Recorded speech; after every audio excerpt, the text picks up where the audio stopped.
여러분 안녕하십니까? 2012 대선 민주통합당 경선 후보 초청 KBS 토론 사회를 맡은 황상무입니다. 지난 8월 25일 막을 올린 민주통합당 경선 후보 일정이 이제 내일 경기 지역 순회 투표와 일요일 날 마치는 서울 대회전만을 남겨두고 있습니다. 현재 주된 관심사는 1위를 달리고 있는 문재인 후보가 최종 득표율에서 과반을 넘기느냐 아니면 이에 못 미쳐서 결선 투표로 가느냐 하는 것인데요. 오늘 민주통합당 경선 후보 초청 KBS 토론은 민주당 대통령 후보로서 후보들의 인물 됨됨이와 정책과 공약을 중점적으로 검증해보는 시간으로 마련했습니다. 앞으로 100분 동안 후보들의 정책도 꼼꼼하게 검증을 해보시면서 누가 과연 대통령 후보로서 적합한 인물인지 가늠해 보시기 바랍니다. 그러면 오늘 나온 네 분의 후보자분들을 기호순으로 소개해 드리겠습니다.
네, 그럼 오늘 토론회의 진행 순서를 간략하게 설명을 해드리겠습니다. 오늘 토론은 먼저 사회제 공통 질문에 답하는 코너에 이어서 두 번째로는 토론하고 싶은 상대를 지정해서 질문과 답변을 주고받는 1대1 상호 토론이 한 번 있고요. 이어서 지정 주제에 대한 자유 토론이 두 번 있게 됩니다.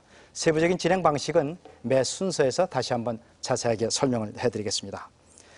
자, 그러면은 먼저 긴장을 좀 푸는 의미에서 후보들에게 가벼운 좀 질문을 하나 좀 드리겠습니다. 앞서 말씀드린 대로 경선 일정이 그야말로 이제 구분응선에 도달을 했는데요. 이제까지 경선을 치르면서 느낀 소감 먼저 간단히 한마디씩 좀 듣겠습니다. 정 후보님부터 먼저 말씀해 주실까요? 네.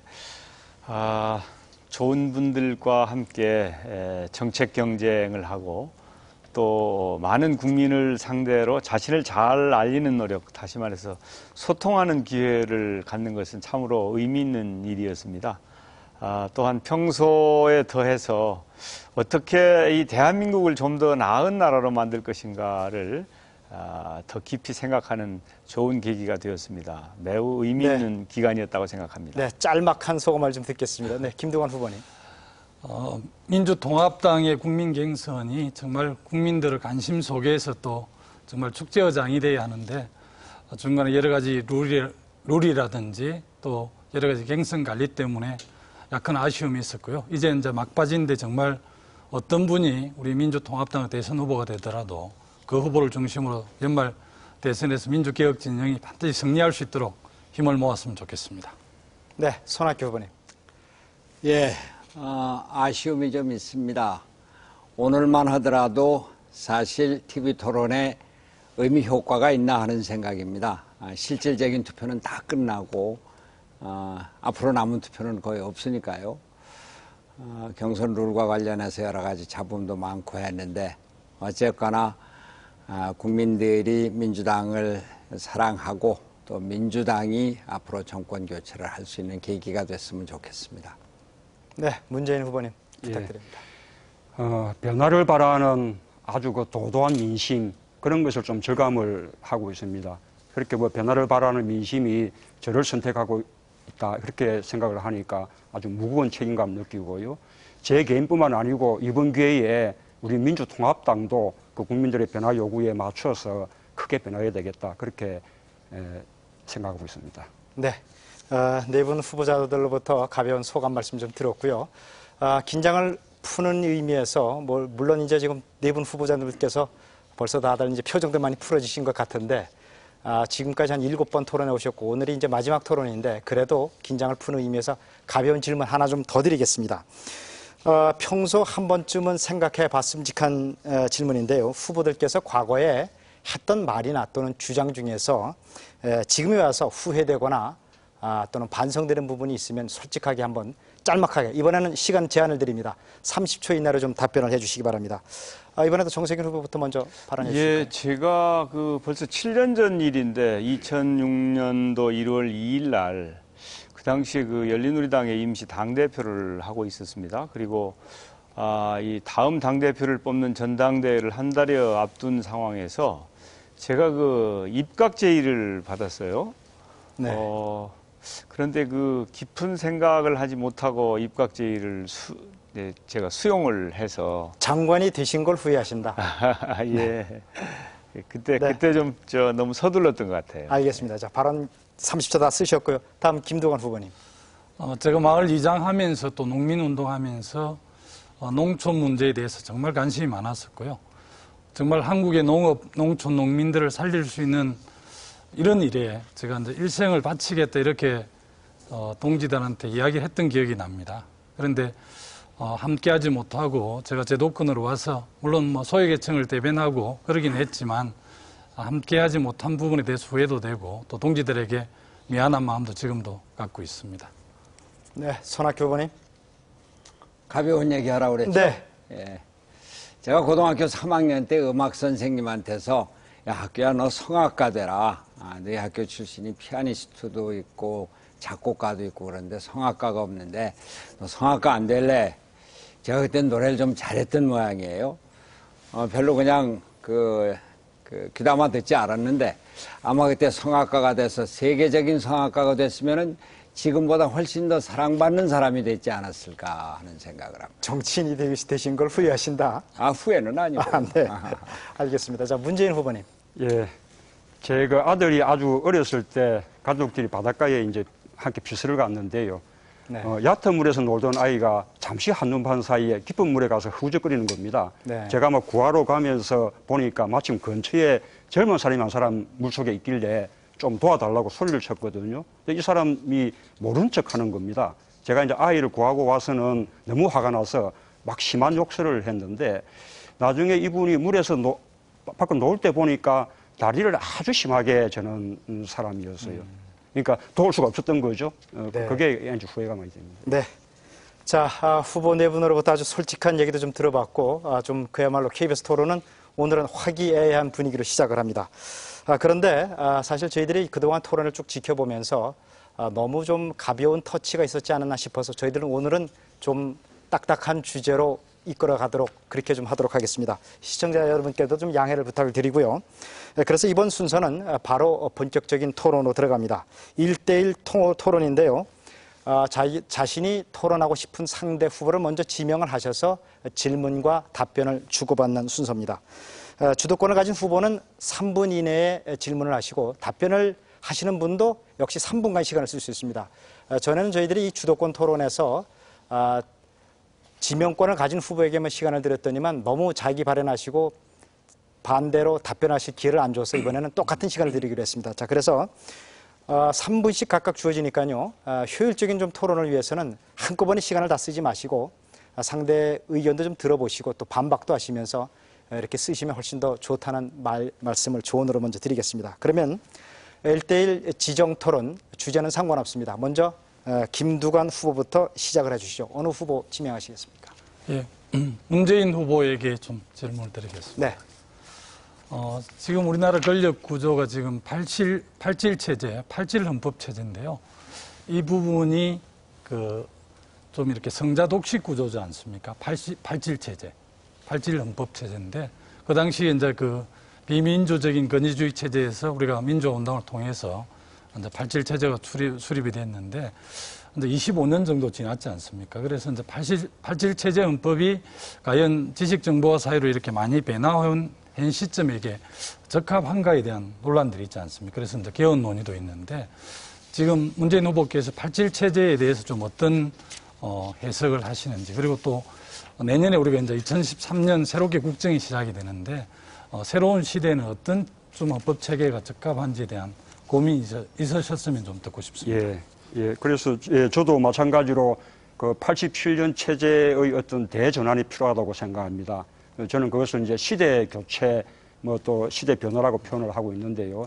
이 87년 헌법은 우리가 정치적 민주화, 대통령 직선제 여기에 조금 이제 급급을 했거든요.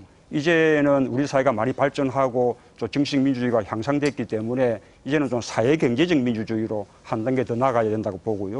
그다음에 또 제왕적 대통령제로부터 분권화, 그다음 또 지방 분권화, 그다음에 기본권 규정도 크게 이렇게 확대하는 그런 근본적인 개헌이 좀 필요하다고 생각을 합니다. 방금 문재인 후보께서 말씀하셨듯이 이제 정치적 민주화가 어느 정도 완성이 되고 지금 이제 우리의 기본적인 과제는 경제 민주화를 통해서 사회적 경제 약자를 돕는 문제, 또 보편적 복지 이런 문제인데 이 성자 독식 체제로서는 도저히 이것을 만들어내기 쉽지 않지 않습니까? 그래서 저는 이제 분권형 개헌으로 이렇게 갈 수밖에 없다 이런 생각들을 갖습니다. 그래서 이 분권형 개헌은 아무래도 이제 대통령 국방 외교, 장기적인 발전 전략 이런 걸 갖고 또 총리가 내정을 책임지는 이런 행태인데요. 분권형 개헌에 대해서 또 혹시 생각하신 게 있습니까? 예, 지금 이제 우리가 이제 분권 그러면 이제 크게 두 가지로 이야기할 수 있죠. 하나는 대통령한테 너무나 많은 권한이 집중돼 있는데 이것을 이제 책임 총리제 등을 통해서 대통령의 권한을 분산시키는 게 있을 수 있고요. 또 하나는 너무 이제 중앙정부에 집중된 권한을 지방으로 이렇게 분산시켜서 말하자면 이제 분권형 지방 분권 국가로 나가는 것이 필요하죠. 저는 뭐 헌법을 개정하기 전에라도 대통령이 의지가 있다면 양쪽을 상당한 진전을 할 수 있다 생각하고요. 그 다음에 장기적으로 볼 때 보다 근본적인 변화를 위해서는 장기적으로는 개헌도 강구되어야 한다고 생각을 합니다. 대통령의 권한을 분산을 해서 분권형 대통령제도 매우 중요하지만 적어도 이제 수도권과 비수도권 또 중앙과 지방이 골고루 잘 살기 위해서는 지방 분권형 개헌도 매우 중요하다고 봅니다. 지금 이제 수도권에서는 수도권 규제 완화를 해달라고 강력하게 요구를 하고 있고 또 지방에서는 수도권 규제를 강화해야만이 적어도 중앙과 지방이 골고루 잘 살 수 있는 분권 국가가 될 수 있다 이런 주장들을 해서 상당한 괴리들이 있는데 이것을 해결하기 위해서는 지방 분권 국가임을 헌법에 맹시하는 게 매우 중요하다고 저는 그렇게 보고 있습니다. 혹시 그런 점에 대해서 혹시 좋은 견해를 갖고 계십니까? 이 국가 균형 발전 부분은 이렇게 분권의 문제이기도 하지만 우선 그 앞에 우리가 옛날에 박정희 정권부터 역대 새누리당 정권이 지속적으로 불균형 성장 정책을 취해왔거든요. 수도권 중심의 성장 전략, 그 다음에 지방으로는 경부축 중심의 성장 전략. 그래서 수도권과 지방 간의 격차가 심하고 지방 간의 격차가 심한데 이것을 균형 성장 정책으로 이렇게 전환하는 것이 우선돼야 된다고 생각합니다. 그리고 이제 지금 지방 재정이 굉장히 빈약한데 지방 재정을 이렇게 확충시켜주는 이런 제도가 오히려 더 앞서야 되지 않을까 그렇게 생각을 합니다. 오늘 그 세종특별자치시 쪽으로 이제 국무총리실을 비롯해서 이제 이전이 시작이 돼서 참여정부의 이제 균형발전 정책, 지방분권 정책이 이제 본격적으로 이번에 시도가 됐습니다. 그래서 많은 국민들께서 세종시에 대한 기대들이 매우 큰데요. 이런 참여정부의 균형발전 정책, 지방분권 정책은 매우 의미가 컸다라고 생각을 합니다. 또 핵심 도시가 이명박 정부 5년 동안 상당히 좀 침체됐는데 이제 본격적으로 시작이 돼서 정말 잘 마무리해야만이 우리가 기대하는 분권 국가가 되지 않을까 싶습니다. 이 점에 대해서도 좀 그렇습니다. 예, 이 세종시는 우리가 원래 뜻한 대로 정말 그 행정 중심 도시가 돼야겠고요. 그 다음에 참여정부 때 국가 균형 발전을 위해서 취했던 여러 가지 정책들이 이명박 정부 들어서 다 멈추거나 거꾸로 가버렸거든요. 이런 부분을 우리가 다시 개선하면서 제대로 발전시켜 나가는 것이 필요하다고 생각을 합니다. 예, 균형 발전과 지방 분권은 매우 중요하다고 보고요. 자치분권 전도사인 제가 정말 이 노무현 정부에서 마무리하지 못했던 미완의 과제를 완성하도록 하겠습니다. 예, 지방 균형 발전 또 뭐 지방 분권 이 부분은 우리 김두관 후보님 말씀하고 저도 공감을 합니다. 다만 이제 그 순수라든지 그 시기나 속도 이런 부분은 약간의 차이가 있다고 느끼고요.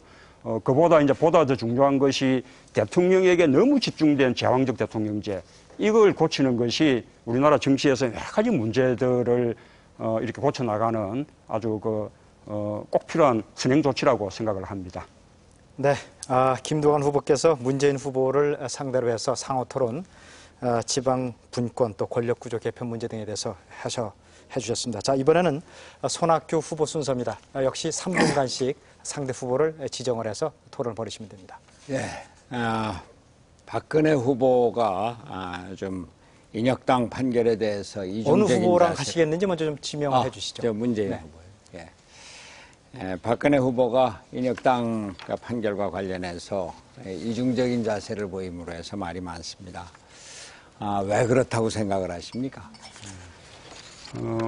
우선은 뭐 박근혜 후보가 이 박정희 대통령의 아버지이기 때문에 아버지가 하신 일에 대해서 기본적으로 긍정적으로 바라보고 두둔하려는 그 심정은 이해가 갑니다. 그러나 이제 박근혜 후보는 개인이 아니고 아주 이제 정치 지도자지 않습니까? 대통령 후보 지지도에서도 가장 앞서시는 분이고요. 그러면 그런 사적인 관계를 벗어나서 제대로 된 역사 인식을 가질 필요가 있다고 생각을 합니다. 박근혜 후보한테 박정희 대통령은 어떤 존재며 또 박근혜 후보가 과연 박정희 대통령을 극복할 수 있다고 생각을 하시는지 어떻게 생각하십니까? 그렇습니다. 지금 박근혜 후보는 지속적으로 5.16 군사 쿠데타, 그다음에 또 유신 독재에 대해서 찬양하고 미화하는 그런 역사 인식을 보여주고 있거든요. 저희가 이제 그런 인식을 문제 삼는 것은 과거의 일을 놓고 무슨 박근혜 후보가 책임을 져야 된다거나 그런 뜻이 아니고 이 올바로 된 역사 인식이 있어야만 앞으로 우리나라의 미래를 제대로 이렇게 끌어갈 수 있기 때문이지요. 그래서 이 박근혜 후보가 갖고 있는 그런 아주 비민주적인 역사 인식 가지고는 우리나라의 민주주의도 불가능하고 그다음에 또 민주주의를 제대로 할 수 없다면 경제 민주화나 복지 국가도 불가능한 일이라고 생각을 합니다. 예. 문재인 후보께서는 일전에 어떤 자리에서 참여정부의 한계와 부족한 것을 극복하고 더 잘해야 되겠다는 다짐으로 노무현을 넘어서겠다 이런 말씀을 하셨습니다. 노무현 대통령이 어떤 면을 개선하고 또 어떤 면을 극복하겠다고 하시는 거죠? 참여정부는 민주주의나 복지나 그다음에 또 남북관계 발전이라든지 그다음에 또 국가균형 발전 이런 면에서 굉장히 많은 성취가 있었던 정부였습니다. 그러나 또 한계도 있었습니다. 부족한 부분도 많았습니다.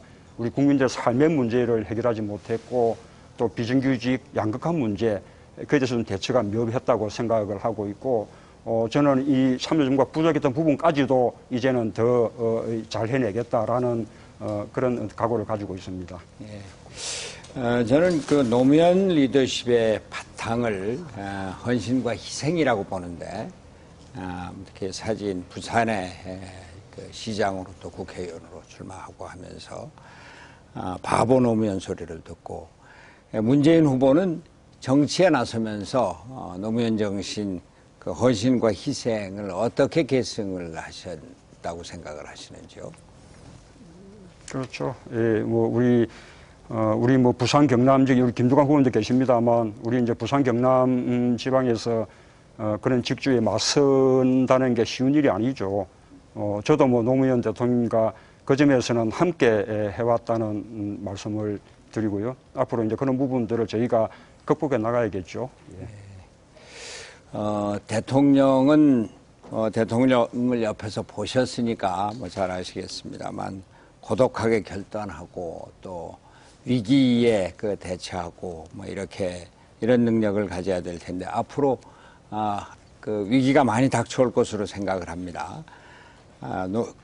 문재인 후보께서는 만약에 대통령이 되면은 어떻게 그 위기 관리 능력을 보여주실 수 있을지. 예.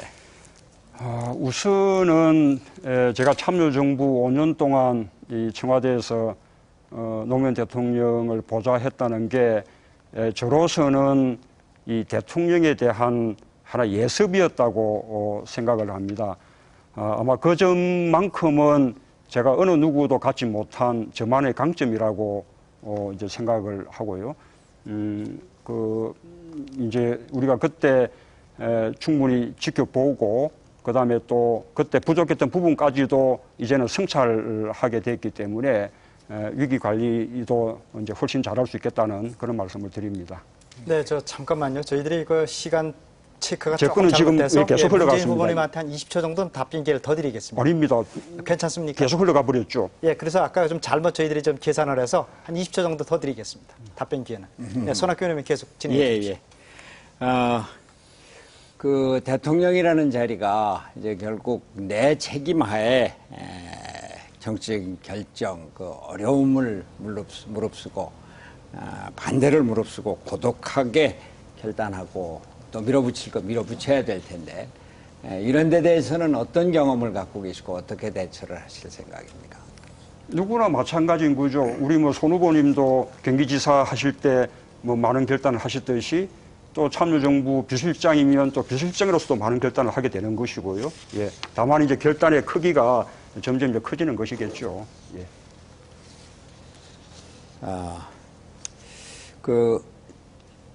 지금 뭐 조금 마저 더 말씀을 하시죠. 어차피 저 9초밖에 안 남았으니까. 아니요, 뭐 말씀하십시오. 손 후보님 한 예. 40초 더 남으셨고 예. 문 후보님 한 10초 정도 더 쓰실 수 있습니다. 그러면 예. 우리 문 후보께서 스스로 그 희생과 결단, 헌신을 했다고 생각하시는 건 어떤 게 있는지 말씀해 주시죠. 저는 시간이 얼마 없으니까 마저 말씀해 주시면 제가 짧게 답하겠습니다. 제가 질문을 했으니까. 예, 뭐 그렇게 생각합니다. 예.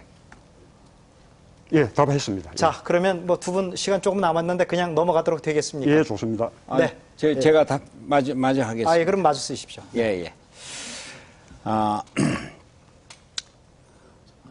박근혜 후보에게서 우리가 보듯이 민주주의에 대한 확고한 그 철학, 이것은 아주 중요한 대통령의 덕목이라고 생각을 합니다.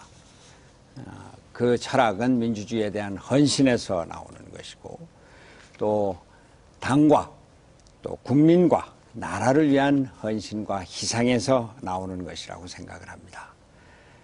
위기 관리 능력, 이것은 복지와 성장을 함께 할 수 있는 그런 자기 책임하에 자기 결정을 하고 시행을 할 수 있는 그러한 경험에서 유능한 리더십이 나온다고 생각을 합니다. 네. 손 후보님, 네, 여기까지 저도 듣도록 뭐 하겠습니다. 남았습니다. 9초 쓰시겠습니까? 예, 쓰시죠. 예, 결국 문제는 누구나 지금 경제민주화와 복지국가를 말하는데 누가 과연 진정성이 있느냐, 그 문제일 것 같습니다. 네, 시청자들께서 잠깐 좀 혼란이 있으셨을 텐데요. 저희들이 이제 각 후보들에게 드리는 시간 각 3분씩 드리고 있는데 죄송합니다. 저희들이 실수로 조금 타임 체크가 잘못돼서 약간의 착오가 있었습니다. 시청자 여러분들과 또 두 후보들께도 사과의 말씀을 드립니다. 자, 다음 순서는 이제 문재인 후보 순서입니다. 예. 역시 상대 후보를 지명해 주시고 예. 각각 3분씩 좀 시간 써주시기 바랍니다. 정세균 후보님께 질문 드리겠습니다. 지금 우리 사회의 가장 시급한 현안이 비정규직 문제지 않겠습니까? 그렇죠. 우리 사회 양극화의 기본 원인인데요. 지금 비정규직 노동자 수가 800만 명, 전체 노동자의 60% 그렇다고 말하거든요. 이 비정규직은 같은 작업 현장에서 똑같은 일을 하면서도 정규직의 월급의 절반밖에 받지 못합니다. 저는 그 차별을 시정하기 위해서 이 전국민 고용평등법을 만들어서 같은 사업장 안에서 같은 가치의 노동을 하는 사람들은 똑같은 처우를 받게 하겠다. 그런 이제 공약을 하고 있는데 어떻게 생각하십니까? 예, 이제 저도 똑같은 생각입니다. 이 동일노동, 동일임금이라고 보통 얘기를 하죠.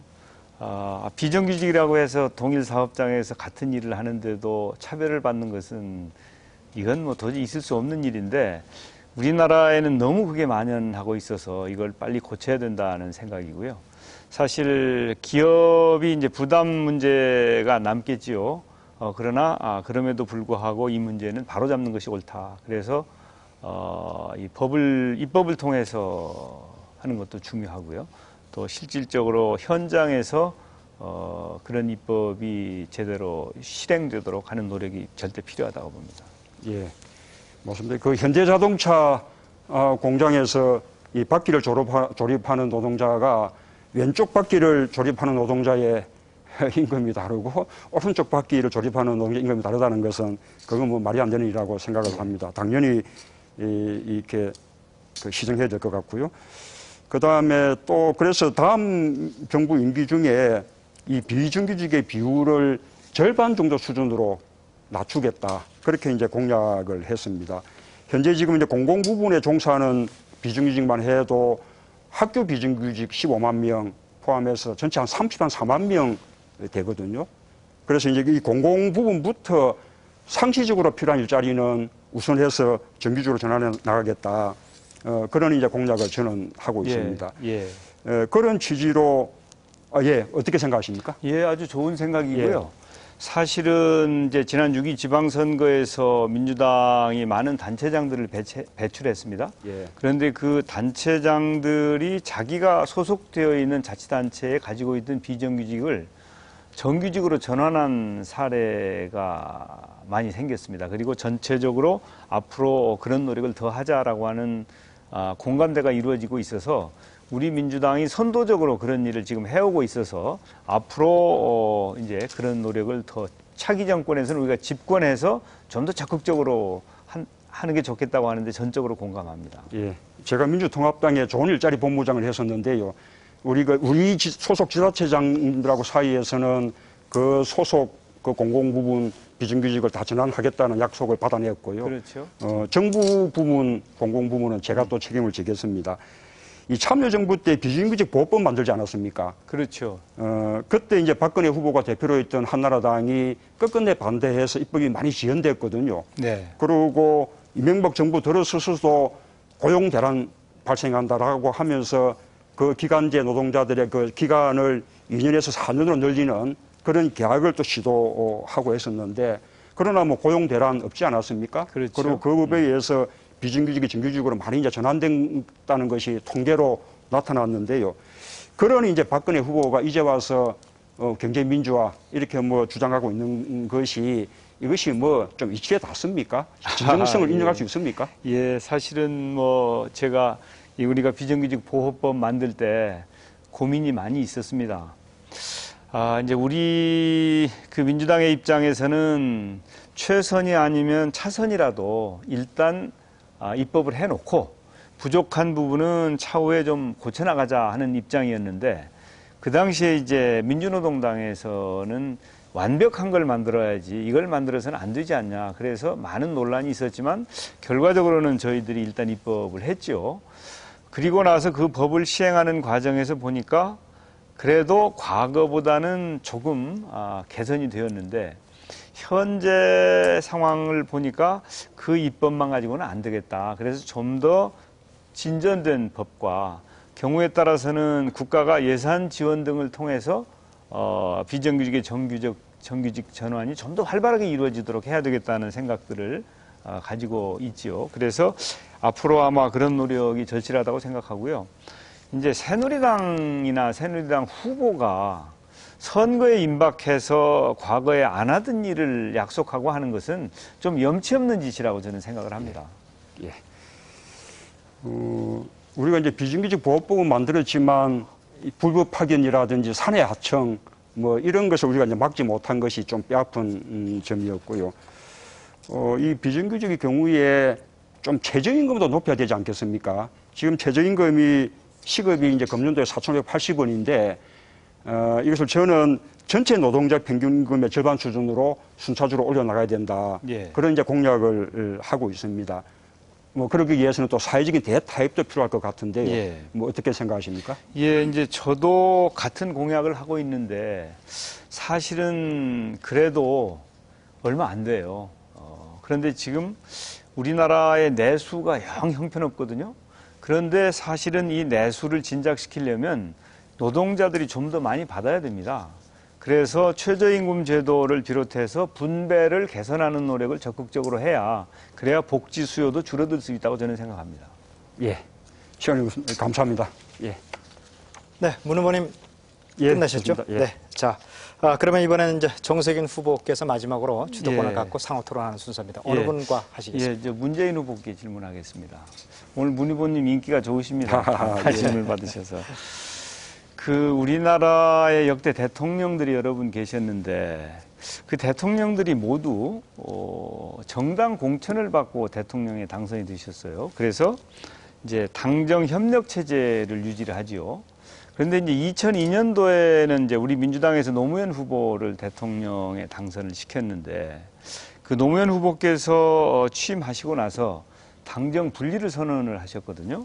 그래서 결과적으로 당정 간의 소통이 좀 원활치 못하고 책임 정치를 구현하는데 좀 미흡했다고 하는 평가를 받고 있는데 이 당정 분리 선언에 대해서 어떻게 평가하시고 어떤 생각을 갖고 계신지 좀 그렇습니다. 말씀해 저도 주십시오. 다른 자리에서 밝혔습니다만 참여정부 때 당정 분리가 조금 우리 현실에 맞지 않았다. 그게 이상적이었을지 몰라도 조금 시기상조였다는 생각을 하고요. 그러나 그렇다고 해서 과거에 또 그 이전처럼 제왕적 또 총재 그것도 안 된다고 생각합니다. 이 정당 민주주의는 제대로 보장을 하면서 일종의 정당 책임 정치, 당정의 보다 긴밀한 정책 공조 이런 것이 필요하다고 생각을 합니다.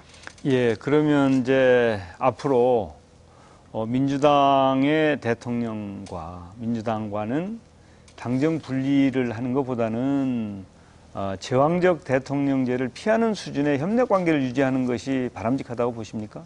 그렇습니다. 이게 대통령이 제왕적 총재가 돼서 당의 뭐 인사권, 공천권, 재정 이런 것을 다 틀어지는 것은 안 될 이야기고요. 이제 아까 정당 책임 정치를 말씀드렸는데 우리 정책 공약에 대해서 대통령과 당이 함께 책임을 지는 거죠. 당이 정책의 산실이 되고 대통령이 집행하고 그래서 명실상부하게 다음 정부는 예를 들면 제가 대통령이 될 경우에 문재인 정부가 아니라 민주통합당 정부, 예. 민주통합당 정권이 돼야 된다고 생각을 합니다. 예, 아이고 저는 참 그건 좋은 말씀이라고 생각합니다. 사실 요즘에 박근혜 후보가 대통령이 되면 정권 교체다라고 생각하는 국민들이 많으시거든요.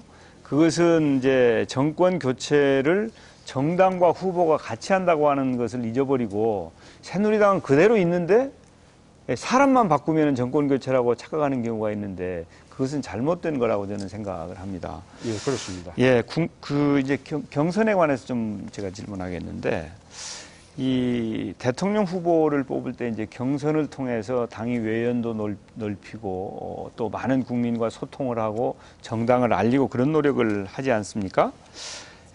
그런데 이제 최근에 이 국민 참여를 우리가 적극적으로 열어놨는데 이 문제는 그 당원들이 소외감을 좀 느끼는 경우도 있단 말이죠. 그래서 이 일반 국민과 당원 간에 어느 정도로 참여하는 것이 적절한 수준이라고 보시는지 혹시 생각이 있으시면 말씀해 주시죠. 예, 뭐, 그 점에 대해서 예를 들면 당원이나 대의원이나 일반 국민이나 똑같은 한 표라는 것에 대해서 우리 당원들이나 또 대의원들께서 섭섭해 하시는 거 제가 이해할 수 있습니다. 그러나, 우리 2002년도에도 국민 참여 경선을 통해서 후보를 선출했기 때문에 노무현 후보가 대통령이 될 수 있었던 것이거든요. 지금도 우리 민주당의 힘만 가지고는 정권 교체가 어렵다고 봤기 때문에 시민들이, 국민들이 다 참여하는 국민 경선을 통해서 후보를 뽑고 그러면 그게 민심에 부합하는 후보가 될 것이기 때문에 그 붐으로 정권 교체를 이루고자 한 것이죠. 지난번 당대표 선거 때는 30%, 70% 이렇게 가중치를 줬습니다만 이번에는 그런 취지로 된 것이라는 점을 우리 당원들 또 대의원들께서 이해를 해 주셨으면 좋겠다는 생각을 갖고 있습니다. 그러니까 이제 노무현 대통령이 후보로 되실 때는 당심과 민심이 50대 50이었거든요. 그런데 지금은 이제 당심이 한 10% 정도 되고 민심이 90% 정도 되는데 이 비율이 적정하다고 보시는지 아니면 뭔가 좀 개선의 여지가 있다고 보시는지. 그것이 우리 아까 정당 민주주의라든지 정당 책임 정치하고는 조금 맞지 않는 측면이 있다고 생각합니다. 그러나 우리가 지금 정권 교체가 워낙 절체절명의 과제이기 때문에 지금 우리가 이 시기에 저는 지금 문제를 물어보는 이 게 시기에 아니고 우리가 강구한 제도다라고 말씀드린 거죠. 예, 그러니까 앞으로 어떻게 했으면 좋겠냐는 거예요. 장기적으로 볼 때는 정당 책임 정치를 하려고 그러면 또 정당 민주주의를 발전시켜 나가려고 그러면 역시 이 당원들이나 대의원들이 조금 더 권리를 가질 필요가 있다고 생각을 합니다. 그렇죠. 예. 그 모바일 투표 말이죠. 예. 사실 뭐 좀 논란도 많이 있고 그랬지 않습니까? 그런데 이 모바일에 아주 친화적인 세대나 그런 국민들이 있는가 하면 모바일이 좀 익숙지 않고 또 너무 일이 바빠서 사실은 이 신청을 해놓고도 투표를 못한 국민들도 많아요. 그래서 이런 문제는 앞으로 어떻게 하는 게 좋겠습니까? 이게 사실은 뭔가 보완책이 좀 사실은 있어야 이 되지 모바일 않을까요? 투표는 이 국민 경선에 가급적 많은 국민들이 참여하기 위한 제도거든요.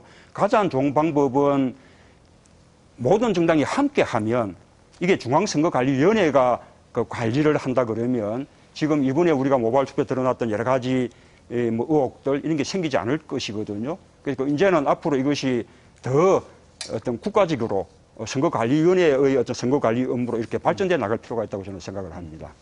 네, 상호 토론 순서는 여기서 마치도록 하겠습니다. 자, 지금까지 이제 네 분의 각각 그 상대 후보를 지명해서 상호 토론하신 거 잘 들었고요. 다음 순서는 지정 주제 토론 시간입니다. 제가 드리는 주제에 대해서 먼저 각 후보들께서 1분 30초씩 발언을 해주시고 그리고 나서 이제 4분간 자유 토론으로 각 후보당 4분간 자유롭게 발언을 하시면 되겠습니다. 제가 먼저 그러면 토론에 질문을 드리도록 하겠습니다. 4.11 총선 이후를 보게 되면 각 후보들께서 맨 처음에는 이제 분배 쪽에 이렇게 쭉 그 무게중심을 두시다가 최근에 보면서는 분배와 성장에 같이 이 방점을 찍는 그런 모습을 보이고 있습니다. 그런데 성장 개념에 대한 표현이 조금씩 좀 다릅니다. 저희들이 좀 조사를 해보니까 정세균 후보께서는 질 좋은 성장 말씀하셨죠. 그렇습니다. 예. 네. 김두관 후보는 균형적 성장, 또 손학규 후보께서는 진보적 성장, 그리고 또 문재인 후보는 포용적 성장. 자, 성장은 다 들어가는데 이게 도대체 무슨 개념인지 사실 저도 분간이 잘 안 갑니다. 그래서 핵심 내용이 뭔지 먼저 한 번씩 좀 들어봤으면 합니다. 그래서 1분 30초씩 자신의 개념에 대해서 설명을 좀 부탁드리겠습니다. 이번엔 먼저 손학규 후보님부터 발언해 주십시오. 예, 지금 사회자께서 말씀하신 대로 저의 성장의 기본 개념은 진보적 성장입니다. 성장의 과실이 국민에게 골고루 돌아가도록 하는 것입니다. 성장은 그 자체가 목적이 아닙니다. 국민의 행복한 삶, 저녁이 있는 삶을 위한 성장이라야 합니다. 특히 지금과 같이 고용이 없는 성장, 이러한 경제 구조에서 가장 중요한 과제는 고용이 중심이 되는 성장이 되어야 되겠습니다. 진보적 성장의 핵심적인 내용은 균형 성장, 혁신 성장, 그리고 평화 성장입니다. 균형 성장, 대기업과 중소기업, 수출과 내수, 지역과 지역 균형, 이렇게 균형 성장이고요. 이것을 통해서 일자리를 많이 만드는 것입니다. 혁신 성장은 이제 더 이상 토목경제 위주가 아니라 새로운 성장 동력을 발굴해서 미래 먹거리를 만들자고 하는 것입니다. 첨단 융합산업을 발전시키는 것이 대표적인 예가 되겠고요. 평화성장, 한반도의 경제 공동체를 만들어서 남북이 함께 잘 살고 통일의 기반을 마련하고 또 우리 경제, 특히 중소기업의 발전 기반을 만들자고 하는 것입니다. 네, 손학규 후보님 진보적 성장 내용 잘 들었습니다. 자, 그러면 이제 문재인 후보님 포용적 성장 무슨 뜻입니까? 예, 성장은 언제나 중요합니다. 성장이 받쳐져야만 경제 민주화도 복지도 제대로 할 수가 있는 것이거든요. 다만 지금까지와는 다른 성장이어야 합니다. 이 재벌 기업과 대기업의 수출에만 의존하는 그런 성장 방법은 한계가 있습니다. 이 중산층과 서민들에게 혜택도 가지 않고 또 일자리도 늘어나지 않습니다. 중소기업 중심의 성장, 일자리 중심의 성장을 해야 일자리도 늘고 중산층과 서민들에게도 혜택이 돌아가게 됩니다. 그러면 중산층 서민들의 소득이 늘고 그러면 또 그만큼 소비 능력이 늘어나서 소비가 늘고 그러면 또 내수가 또 살아나면서 또 다시 또 일자리가 생기고 성장이 되는 그런 이제 선순환이 이루어지는 것이거든요. 제가 말한 4대 성장 방안 중에 이 포용적 성장이라는 것이 바로 그걸 말씀드리는 겁니다. 이 분배와 복지가 성장 촉진의 원동력이 된다는 것이죠. 다보스 포럼과 OECD 이사회에도 포용적 성장을 해야 한다고 그렇게 발표를 했습니다. 다음 정부는 출범 초기 때부터 가계부채 문제와 또 세계적인 경기 위축 때문에 아주 어려움이 클 것으로 예상이 됩니다. 이럴 때일수록 고용 없는 성장, 또 분배 없는 성장에서 벗어나서 중산층과 서민들의 소득을 높여주는 사람 중심의 성장으로 대전환을 해야 한다고 생각합니다. 중산층과 서민을 살리는 성장 정책만이 경제 위기에서 구할 수 있다는 말씀을 드립니다. 네, 문재인 후보님 말씀 들었고요. 다음 정세균 후보님 순서입니다. 예, 저는 그 이명박 새누리당 정권의 낙수 경제를 정세균식의 분수 경제로 바꾸겠습니다. 이 분수 경제는 시원하게 물이 뿜어 올라가서 모든 땅을 적시는 것처럼 경제 성장의 원천을 부자와 대기업에서 찾는 것이 아니고 중소기업과 서민 중산층에서 찾는 상향식 경제입니다. 이 분수 경제가 잘 안착되면 질 좋은 성장이 가능해집니다. 질 좋은 성장은 세 가지의 성장 전략이 있는데 첫 번째는 고용 있는 성장입니다. 성장을 하면 일자리가 만들어져야 된다는 것이죠. 두 번째는 균형 있는 성장입니다. 대기업과 중소기업, 수출기업과 내수기업, 또 수도권과 지방 간의 균형 발전이 가능한 그런 성장이어야 되겠다. 세 번째는 혁신 주도형 성장입니다. 이게 저임금에 의존하는 요소 투입형 성장이 아니고 창의력과 기술력에 기반한 그런 성장이어야 되겠다. 이런 질 좋은 성장과 더불어서 저는 남북 경제 협력을 통해서 새로운 성장의 동력을 거기서 찾아야 된다고 생각합니다.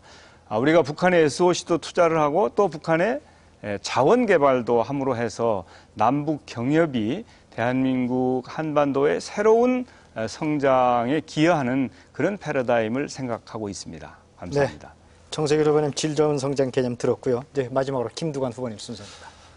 성장은 정말 매우 중요합니다. 성장을 텃밭에 비유해서 말씀을 드리겠습니다. 지금 우리 대한민국 텃밭은 두 가지 심각한 문제가 있습니다. 첫째, 밭에 무엇을 심어도 잘 못 자랍니다. 땅이 죽어가고 있기 때문입니다. 둘째, 그나마 어렵게 얻은 수확도 힘센 사람이 다 가져가 버립니다. 정말 곡간 관리가 안 되는 것이죠. 뭘 심어도 잘 자라는 땅으로 바꾸고 국민 모두가 수확을 나누어 가질 수 있도록 만드는 것, 이것이 바로 시대 정신이고 저의 성장 패러다임이 추구하는 정신이기도 합니다. 우리는 크게 두 가지를 해야 합니다. 우선은 땅의 힘, 지력을 다시 살려야 합니다. 농부들의 밭갈이처럼 우리 사회 전반에 강구하게 자리 잡고 있는 특권, 기득권을 남김없이 걷어내야 합니다. 그 자리에 촉촉하고 비옥한 흙을 채워야 대한민국 텃밭의 땅심이 살아납니다. 경제민주화 분권국가, 남북평화 경제공동체에 기반한 북방경제, 김두관의 신삼균주의로 대한민국 텃밭의 생명력을 되찾겠습니다. 다음으로 텃밭을 함께 일군 국민은 누구나 당당하게 수확을 나눌 수 있어야 합니다.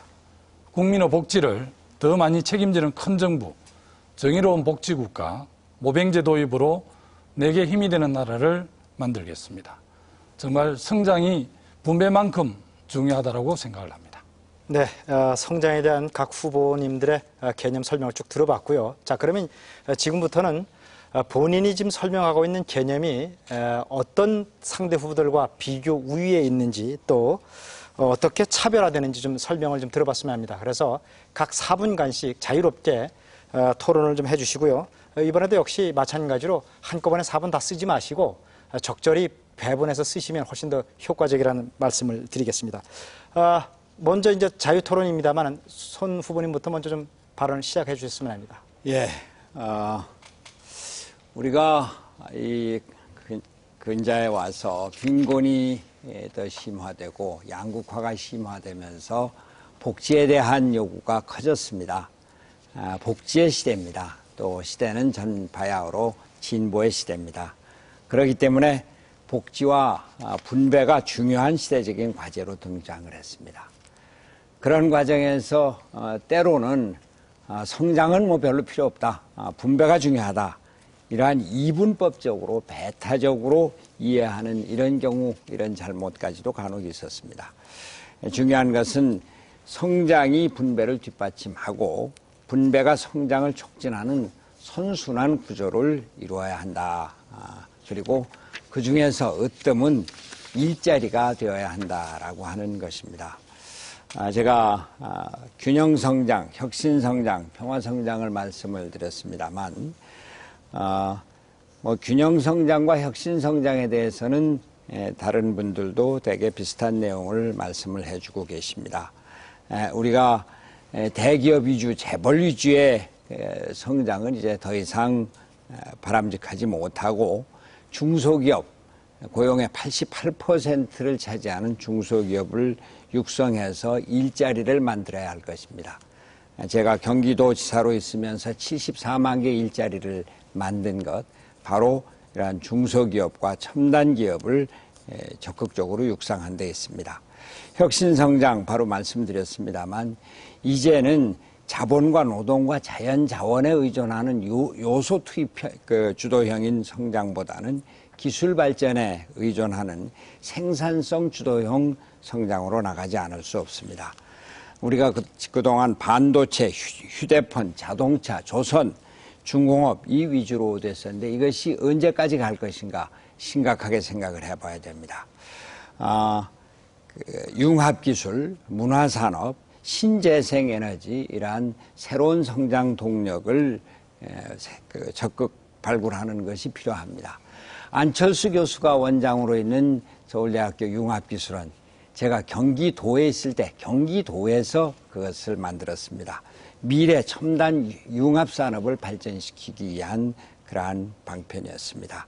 진흥형 로봇이나 제가 잠깐 도와드리는 차원에서 조금 뒤에 시간을 좀 뒀다가 좀 한번 쓰시죠. 후반부에 한번 발언 더 하시는 게 더 유리합니다. 너무 네네. 많이 한꺼번에 쓰지 마시고요. 예. 다른 후보님들도 시간 다 지금 4분씩 남았으니까 좀 발언 좀 해주시죠. 예, 김동원 후보님. 그 성장과 관련해서 중소기업이 고용을 88% 정도 하고 있지 않습니까? 그래서 중소기업이 육성되지 않으면 좋은 일자리가 만들어질 수 없고요.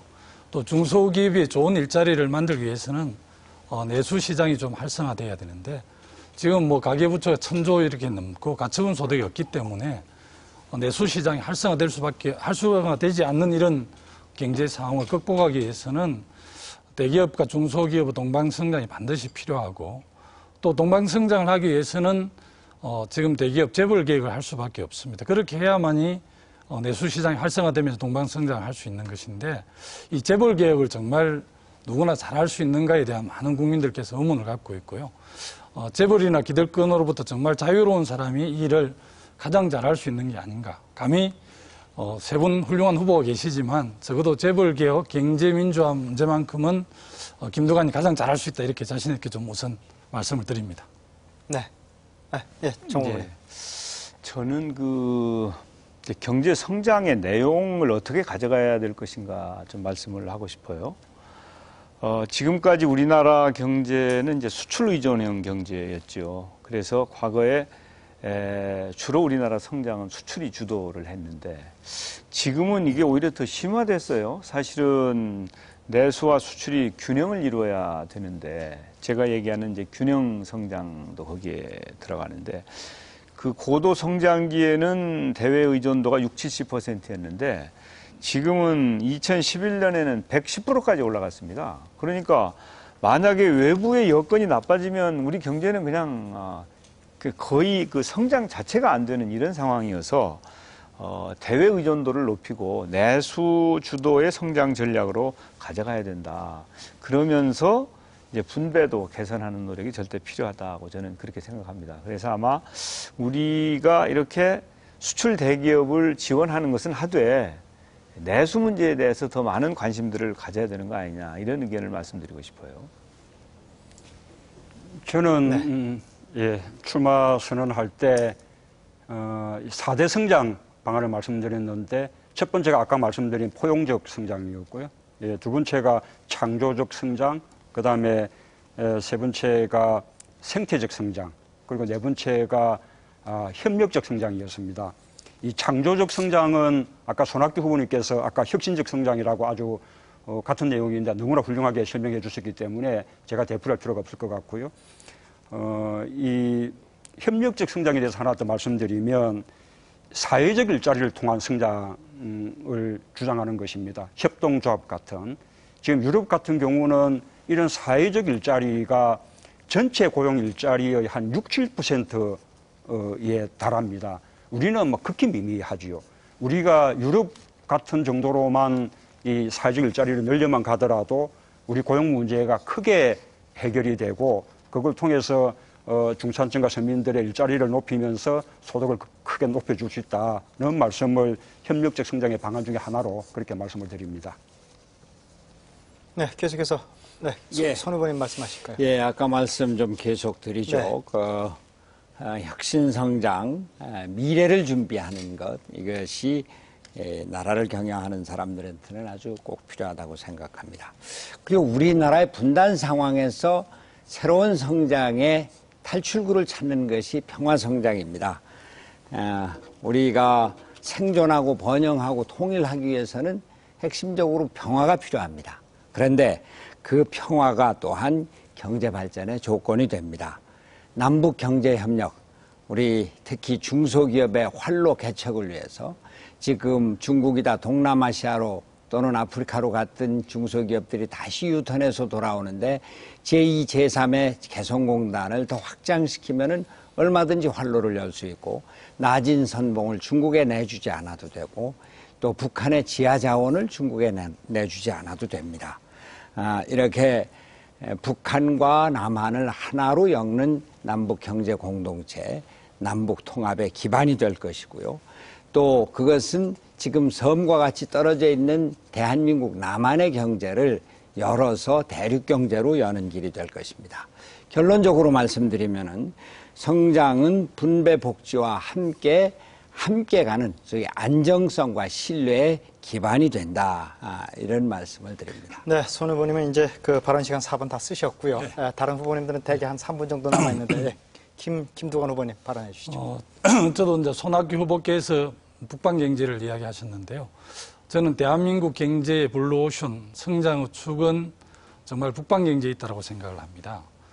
저희들이 이제 어려울 때 만불까지 갔을 때 독일의 강부 간호사들의 가실 송금에 상당히 기초해서 발전을 했고요. 그 이후에 이제 월남 특수, 중동 특수를 통해서 우리가 이제 2만 불을 달성을 했는데 우리 국민들은 2만 3천 불 정도 이렇게 돼도 굉장히 성장에 대해서 목말라 하는 그런 역동적인 다이나믹한 이런 게 있는 것 같습니다. 그래서 우리 국민들은 굉장히 이제 3만 불 이렇게 많이 추구를 하는데 제 비전이 북방경제 3080입니다. 국민소득 3만 불 시대를 8천만 한민족 네트워크를 통해서 열어가겠다.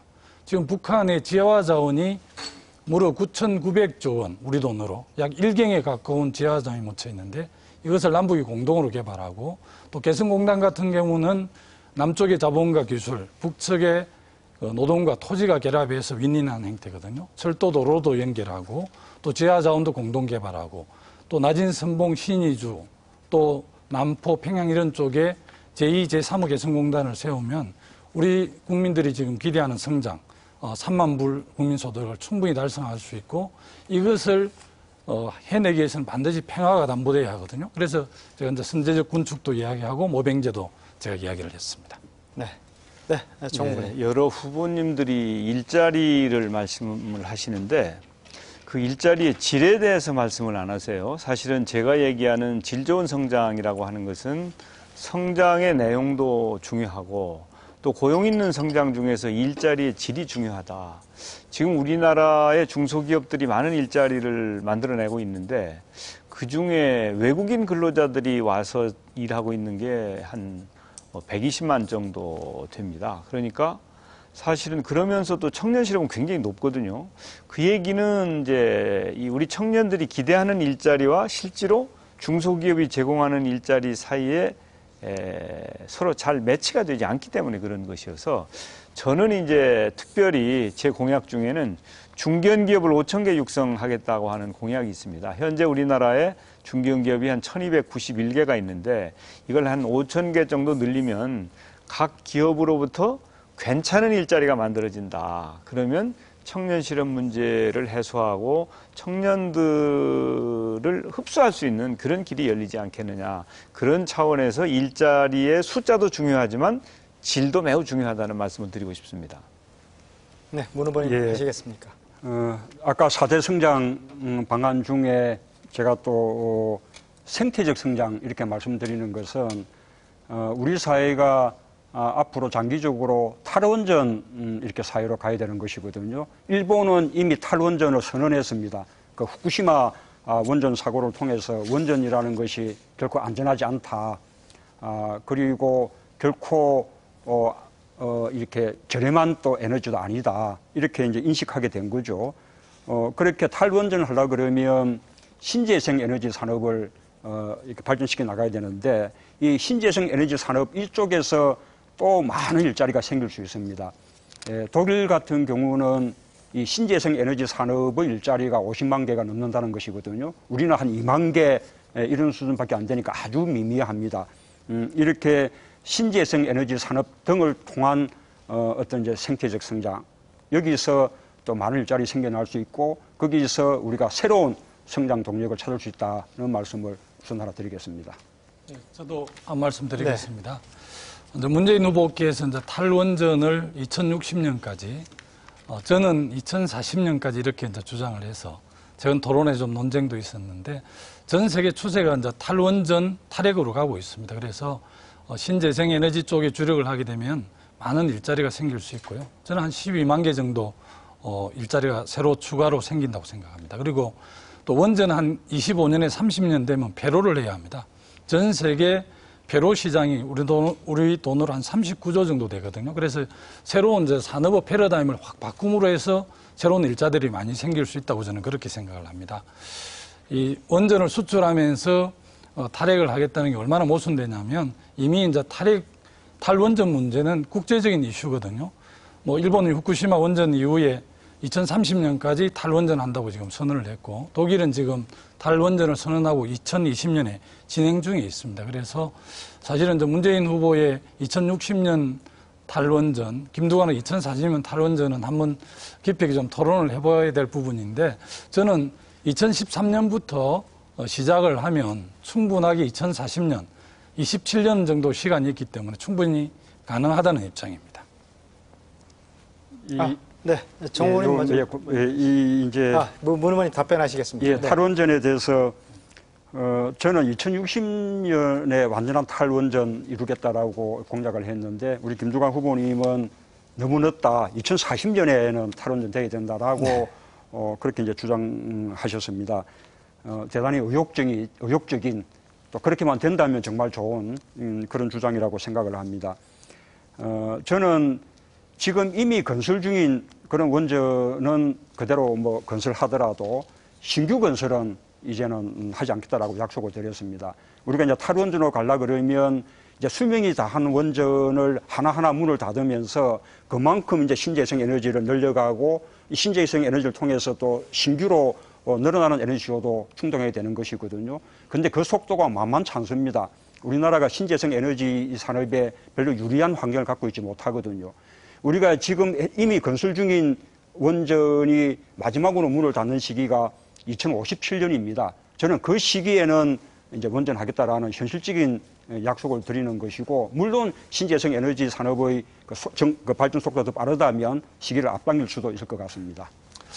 제가 볼 때는 27년이면 충분히 가능하고요. 이미 이제 신규로 지금 건설되고 있는 신재생 에너지 발전이 원전을 이미 추월을 했습니다. 전 세계적으로 보면. 그래서 27년 정도 시간은 강산이 한 3번 바뀌는 시간이기 때문에 네. 충분히 가능합니다. 김두관 후보님 말씀은 여기까지 듣겠습니다. 네, 정 후보님 시간 많이 남으셨는데. 저는 차기 정부 5년 동안에 실질적인 남북 경제 통일 시대로 가야 된다고 주장을 합니다.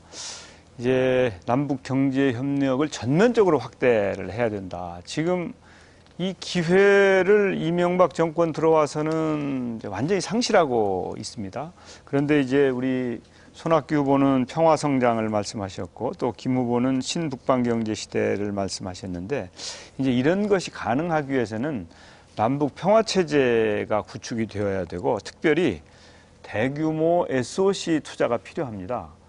사실 북한에서 자원을 개발하기 위해서는 현재 상태에서는 전혀 불가능합니다. 도로든 철도든 항만이든 여기에 대규모 투자가 이루어지지 않으면 불가능하거든요. 그래서 이런 대규모 SOC 투자 재원을 마련하는 노력이 필요하고 또 민간도 여기에 적극 참여를 해서 새로운 경제 성장 동력으로 삼으면서 남북 간에 윈윈하는 그런 노력이 필요하다고 생각합니다. 문의원님 예. 시간 남았는데요. 네. 우리가 이제 보통 보면 이 경제가 어려우면 경제 민주화나 복지는 좀 이루어야 된다. 경제가 좋아지면 보자. 이렇게 쭉 해왔었습니다. 그러나 그렇지가 않습니다. 요즘 유럽의 재정 위기를 보더라도 이렇게 위기가 발생한 곳은 복지 수준이 상대적으로 못한 남부 유럽이고 복지가 아주 잘된 이 북유럽의 경우에는 재정 위기를 전혀 겪지 않고 있거든요. 오히려 경제 민주화 복지국가 제대로 하는 것이 경제 위기를 극복하는 길이다는 점을 강조드리겠습니다. 네. 네, 요즘에 뉴스를 보면 네. 이 베이비 부머들이 은퇴를 하는데 아직도 젊고 일할 능력이 있는데 일자리 때문에 걱정들을 많이 하십니다. 저는 사실은 귀촌 정책을 중요한 이 공약으로 내세우고 있어서 대한민국 인력 재배치를 위해서는 그리고 인생 이모작을 위해서는 농촌 지역의 이 귀촌을 활성화하는 노력이 절대 필요하다고 생각을 하고 이것은 새로운 돌파구가 될 수 있다고 생각합니다. 네. 성장을 주제로 한 지정 주제 토론 네 후보님들의 의견을 차례로 쭉 들어봤습니다. 차이가 조금 느껴지는 것 같습니다만은 또 되게 좀 비슷하지 않나 그런 생각도 좀 합니다. 자, 이번에는 사회자가 드리는 공통 질문입니다. 사실 민주통합당 후보 경선 토론에서 제가 이런 질문을 좀 드리는 것이 조금 송구스러운 마음이 듭니다. 하지만 또 현실이기 때문에 제가 말씀을 드리겠습니다. 만약에 안철수 원장이 대선 출마를 선언하게 된다면 민주통합당 후보와 단일화가 될 것으로 지금 많은 국민들이 예측을 하고 있고 또 그것이 일반적인 관측입니다. 그래서 관심의 초점은 어떤 방식의 단일화가 될 것인가, 또 시기는 언제쯤이 적당하다고 보는 건지 네 분 후보님께 사회자 공통 질문을 드리겠습니다. 답변은 각각 1분 30초씩만 드리겠습니다. 질문을 충분히 이해하셨죠? 자, 그러면 문재인 후보부터 먼저 답변 듣도록 하겠습니다. 사회자의 말씀대로 정말로 좀 적절하지 못한 질문 같습니다. 네. 우선은 우리 민주통합당 후보가 결정돼야 되고 네. 또 안철수 원장이 출마 여부를 밝히고 난 이후에야 우리가 이야기할 수 있는 것 같은데 또 워낙 이제 이게 국민적 예. 관심입니다. 우선은 단일화를 해야 된다는 것은 그것은 꼭 필요한 일이고요. 이 단일화의 어떤 시기라든지 구체적인 방법은 역시 이제 아까 그런 상황이 돼야만 논의될 수 있다고 생각을 합니다. 두 가지 방법이 있겠죠. 하나는 서로 협상에 의해서 합의에 의해서 단일화하는 방안이 있었겠고요. 또 하나는 역시 이제 경쟁을 통해서 우위에 있는 쪽으로 단일화하는 방법이 있을 것 같습니다. 이제 저로 말씀드린다면 이 안철수 원장하고 가치 지향이라든지 전체적으로 우리 국가, 우리 사회를 바라보는 관점, 시각, 그리고 또 정책 기조가 가장 유사하기 때문에 단일화를 이루기에 가장 좋은 그런 입장이라는 말씀을 드립니다. 그리고 만약에 앞으로 우리가 경쟁으로 가게 된다면 정말 좀 차원이 다른 경쟁, 정말 국민들이 보기에 아름다운 경쟁을 해나가면서 그 경쟁 끝에 단일화하고 단일화를 통해서 시너지를 가지면서 정권 교체를 이루는 그런 단일화를 반드시 해내겠습니다. 네, 야권 후보 단일화 어떤 방식으로 또 언제쯤 하는 것이 좋은가에 대해서 질문을 드리고 있습니다. 정세균 후보님. 저는 원래 안철수 후보가 대통령이 되고자 하신다면 민주당에 입당을 해서 같이 경선하는 게 좋겠다고 하는 의견을 내놓았던 적이 있습니다. 그러나 지금은 이제 이미 지나간 얘기고요. 아까 제가 질문에서도 그런 말씀을 드렸는데 대한민국의 역대 대통령들을 보면 모두 정당의 공천을 받아서 그 정당의 당원들과 함께 캠페인을 해서 국민들로부터 선택을 받았습니다. 저는 가능하면 민주당이 안철수 교수를 극복해야 된다고 생각합니다. 다시 말해서 민주당 후보가 안철수 교수보다 훨씬 더 높은 국민적인 지지를 받아서 이제 어떤 형식으로든지 간에 민주당 후보가 대표 선수로 나가는 것이 바람직하다. 그러나 우리 후보가 결정됐는데도 안철수 후보보다 지지율이 낮다. 그러면 아마 특단의 노력을 통해서 후보 단일화 방식이 논의되어야 될 것이라고 생각합니다. 그 방식이야 일방적으로 우리가 원하는 대로 될 일은 아니니까 우리 당과 당의 후보와 안철수 교수 쪽이 치열하게 협상을 해서 가능하면 빠른 시간 내에 후보를 단일화하고 국민의 검증을 철저히 받는 과정을 통해서 국민의 지지를 획득해서 12월 19일에는 꼭 범야권 후보가 새누리당 후보를 압도적으로 누르는 그런 선거가 꼭 되기를 진심으로 기대합니다. 네, 김두관 후보님으로부터 답변 듣겠습니다. 우리 국민들께서 정권 교체에 대한 열망이 매우 높습니다. 그래서 이 정권 교체 열망을 적어도 대한민국 국정을 맡겠다는 분은 어떤 후보도 부인할 수 없는 사실이라고 보고요.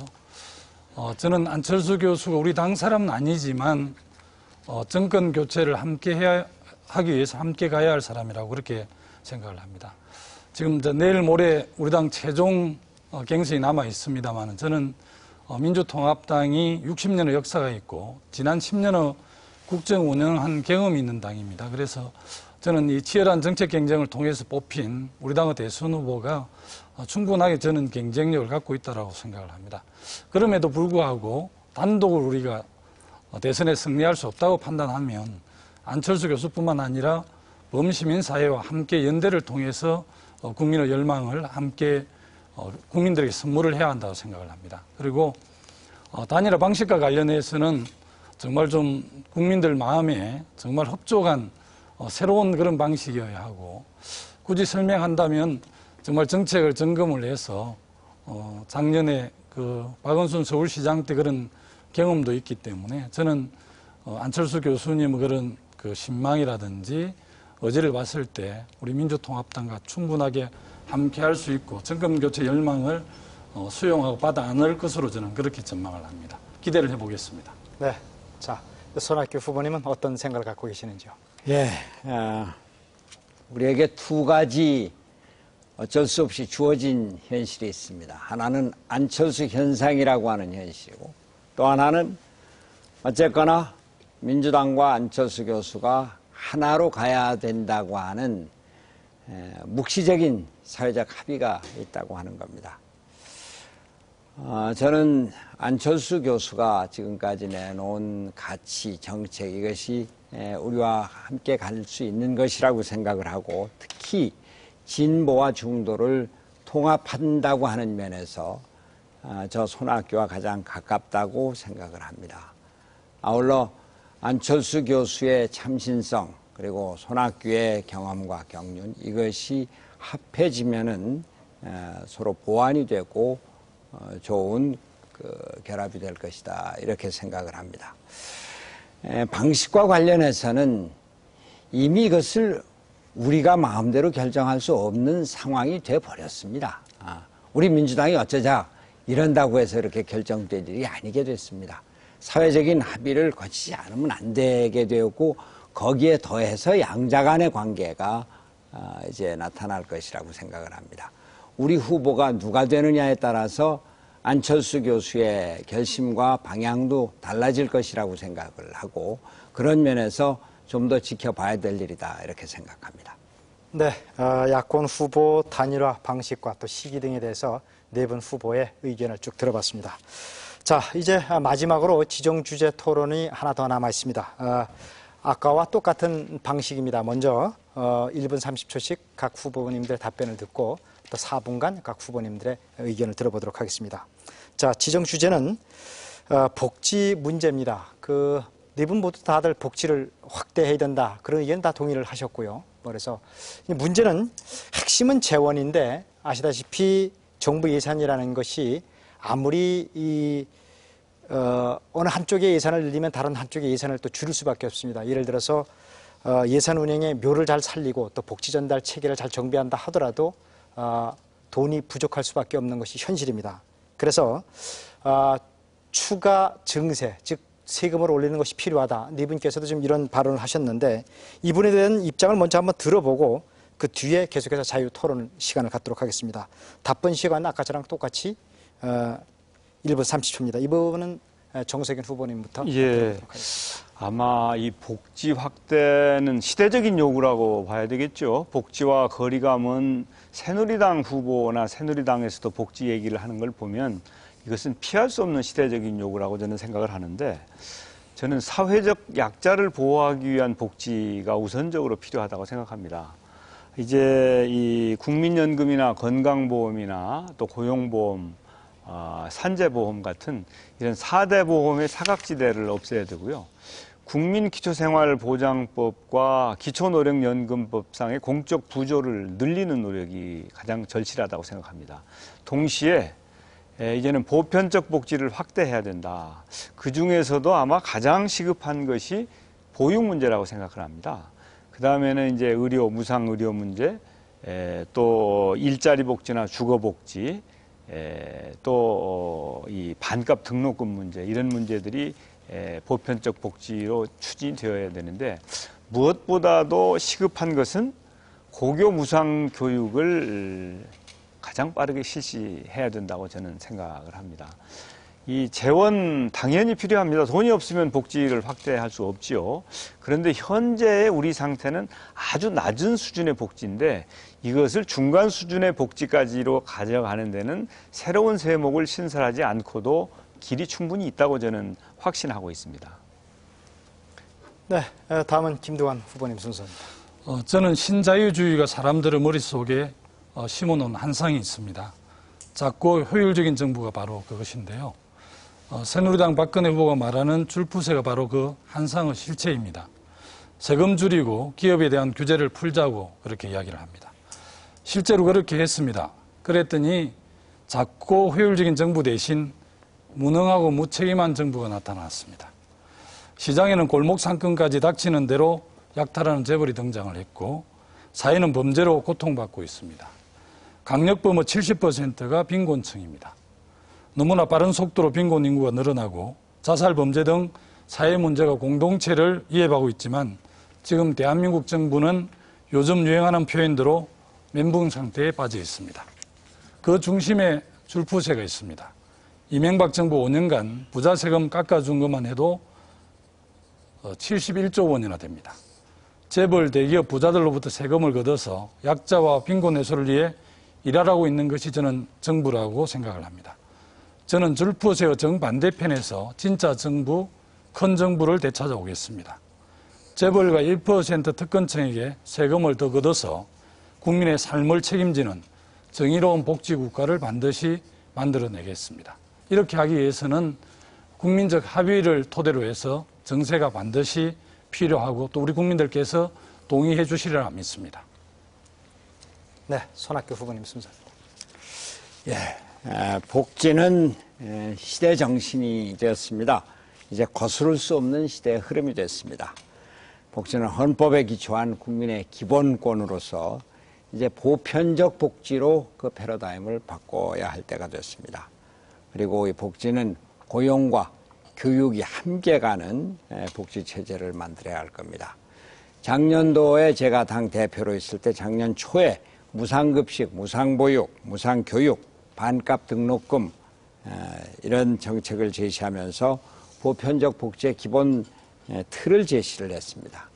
저는 여기에 더해서 미래 세대를 위한 청춘연금 제도를 만들고 어르신들을 위한 어르신 주치제도, 또 아동의 발달 주기에 맞는 맞춤형 보육 시스템을 도입하고자 합니다.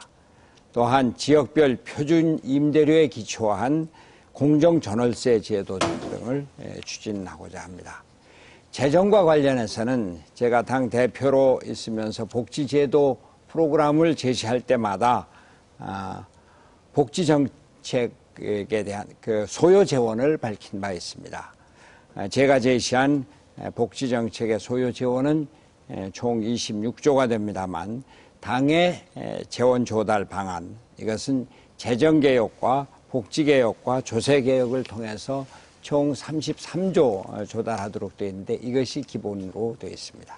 네, 다음 문재인 후보 순서입니다. 예, OECD 국가들 평균적으로 GDP의 20% 정도를 복지했습니다. 그러니까 우리는 한 8% 조금 이렇게 넘는 수준이니까 턱없이 적습니다. 이 재정 지출에서 사회보장 지출이 차지하는 비율도 OECD 국가들 평균이 35% 정도인데 우리가 10한 2, 3%, 3분의 1 수준밖에 안 됩니다. 그래서 이 복지 지출을 통한 소득 재분배 효과도 당연히 최저 수준이죠. 그래서 참여정부 때 전체 예산 중에서 복지 재정이 차지하는 비중을 출발 때 20%에서 마칠 때 28%로 높여놓았는데 이명박 정부 들어서 정체 상태입니다. 그래서 복지를 당연히 늘려야 되고요. 그러려면 역시 재원 조달이 필요합니다. 첫 번째로 5년간 82조 원에 달하는 부자 감세 철회를 해야 되고요. 그다음에 또 재벌 기업, 대기업에 집중된 조세 감면들을 대폭 정비하고 축소를 해야 됩니다. 그리고 역시 슈퍼 부자들에 대해서 더 많은 세금을 걷는 그래서 소득세 최고세율 구간을 신설하고 금융소득 종합과세를 강화하고 또 자본소득에 대한 과세를 확대하는 이런 정세가 필요하다 생각합니다. 그 앞에 재정의 계획도 필요하지만 국민들에게 솔직히 정세가 필요하다는 것을 말씀드리고 동의를 구해야 된다고 생각을 합니다. 네, 네 분 후보님으로부터 복지 정책과 또 그 재원 조달 방안에 대해서 얘기를 들어봤는데요. 자, 이제 자유토론 시간입니다. 각 후보당 4분씩 발언인데요. 자, 정말 국민들이 궁금한 것은 어차피 돈이 더 필요할 것이기 때문에 세금을 더 걷어야 되는데 틀림없이 반대하는 또는 반발하는 기업도 많이 있을 겁니다. 그러면 자신이 만약에 대통령이 후보가 돼서 대통령이 된다면 이 반발하는 국민들 어떻게 잘 설득을 해서 또 어떻게 효과적으로 이들을 설득을 해서 끌고 갈 것인지 이런 방향으로 좀 네 분께서 토론을 해 주셨으면 합니다. 자, 같은 요령이고요. 이번에도 역시 그러면 자유토론 정세균 후보님부터 시작해 주시기 바랍니다. 예, 우선 그 재원 마련이 제일 중요한데요.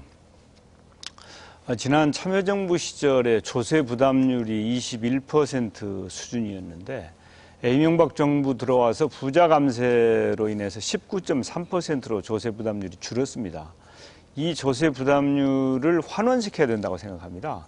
그래서 지금 제가 제시한 모든 이 복지 정책 공약을 이행하는 데는 5년 동안에 160조의 예산이 소요되는 것으로 이렇게 되어 있는데 이 부자 감세 철회만 해도 5년 동안에 90조가 들어옵니다. 거기에다가 음성 탈루 소득에 대한 과세를 강화하고 또 조세 개혁, 재정 개혁 등을 통해서 필요한 조세는 조금 더 걷고 씀씀이는 좀 줄이고 이런 노력을 한다고 그러면 현재에서 새로 세목을 신설하지 않고도 현재 우리가 생각하고 있는 복지 수준을 향상시킬 수 있기 때문에 이 새로운 세목을 신설하는 문제는 매우 신중해야 되고 국민적 공감을 얻는 노력이 우선돼야 된다 이렇게 생각합니다.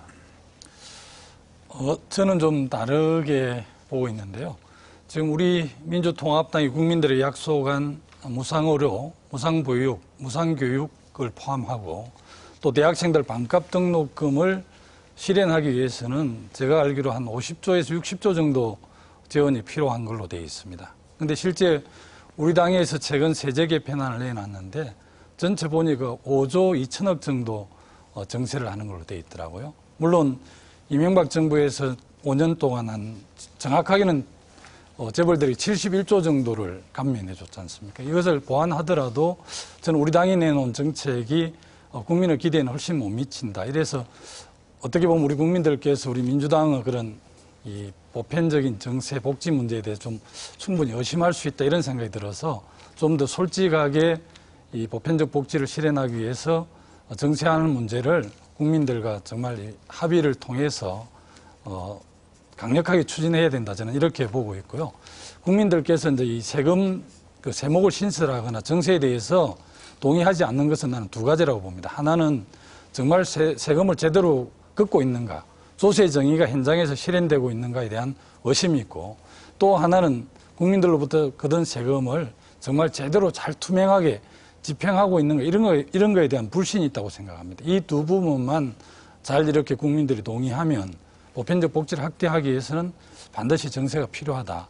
지금 문재인 후보께서 OECD 평균 20% 정도로 하려고 그러면 지금 110조 우리가 복지 재정에서 130조 정도를 더 내려서 한 240조를 늘려야 하거든요. 240조를 한꺼번에 늘릴 수 없기 때문에 차기 우리가 집권을 하게 되면 5년 동안 65조까지를 늘리고 또 차기 정부 5년 동안 65조를 늘리면 2023년 정도는 OECD 평균 수준의 복지를 실현할 수 있다. 저는 그렇게 보고 있습니다. 네, 문 후보님 하시겠습니까? 제가 말씀드릴까요? 예. 네. 우선은 이 부자 감세가 좋은 것이 아니다. 이런 것들을 국민들이 인식하게 됐다고 생각합니다. 부자 감세 결과 재벌 기업하고 대기업들은 뭐 사상 유례 없는 이익을 보았죠. 그러나 일자리 늘어나지 않고 성장되지 않고 우리 중산층 서민들 삶이 어려워지지 않았습니까? 뿐만 아니고 당장은 좋은 것 같아도요. 이 부자 감세 때문에 이명박 정부 4년간 증가한 순 국가 부채액이 85조가 넘습니다. 참여정부 5년간 증가한 금액의 2배 반이 넘거든요.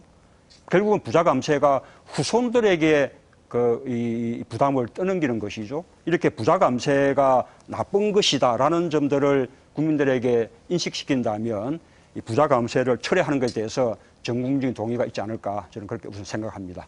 예. 네, 시간 많이 남으신 손 후보님. 네. 예. 아까 말씀드렸습니다만 우리 당의 기본적인 그 재원 조달 방안은 재정개혁과 복지개혁과 조세개혁 이것을 통해서 연에 총 1년에 총 33조 정도를 만들어내는 것입니다. 그리고 이것으로 지금 1차적으로 우리가 내놓은 복지정책은 충당을 할 수 있다 이렇게 생각을 합니다. 그리고 재정개혁과 아울러서 말씀이 나왔습니다만 비과세 감면을 축소하고 과세 투명성을 제고하고 하면서 1단계 조세 개혁을 하고 그 바탕 위에서 국민적인 합의에 기초해서 2단계 증세를 추진하자. 그렇게 해서 국민들로부터 복지에 대한 그 실감을 받도록 하고 혜택을 느끼도록 하고 그렇게 해서 신뢰를 얻으면서부터 저항을 줄여나가는 것이 기본적인 단계다 이렇게 생각을 합니다. 네, 정 후보님. 예. 그 재원 걱정들을 많이 하시는데 돈만 있으면 복지가 된다고 생각하면 착각입니다. 복지 전달 체계가 지금 만들어져 있지 않기 때문에 당장 그렇게 많은 돈이 필요한 게 아닙니다. 선 복지 전달 체계를 갖추어야 그래야 가능하거든요.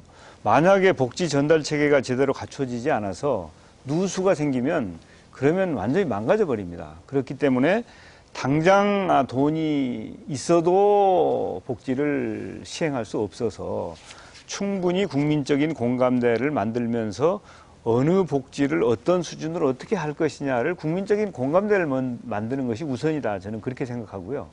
또 하나 중요한 것은 그래서 증세를 자꾸 주장할 것이 아니고 국민들한테 우선 복지를 향유하게 만들어야 됩니다. 작은 것으로 출발해서. 그래서 국민들이 복지, 보편적 복지가 시행이 되니까 내가 이렇게 생활이 나아지는구나. 좋아. 내가 부담을 좀 더 해야 되겠다. 이런 생각을 가지실 수 있도록 선 복지를 향유하게 한 다음에 증세를 논의하는 것이 지혜롭지. 복지를 향유도 하지 않았는데 증세 문제를 자꾸 갖다 들여대면 국민들은 거기에 대해서 저항을 느끼기 때문에 이건 지혜로운 방법이 아니라고 저는 생각합니다. 그렇습니다. 그렇습니다. 이게 아까 정세균 후보님께서 이 정세에 대해서 어떤 부담이나 저항 이런 걸 염려를 하셨는데 이제 그런 것을 우리가 이제 불식시키려면 우선 이제 복지 확대를 통해서 국민들로 하여금 복지를 체감하게 할 필요가 있다고 생각합니다. 역시 이제 복지가 좋은 거다는 것을 이제 인식시키는 거죠.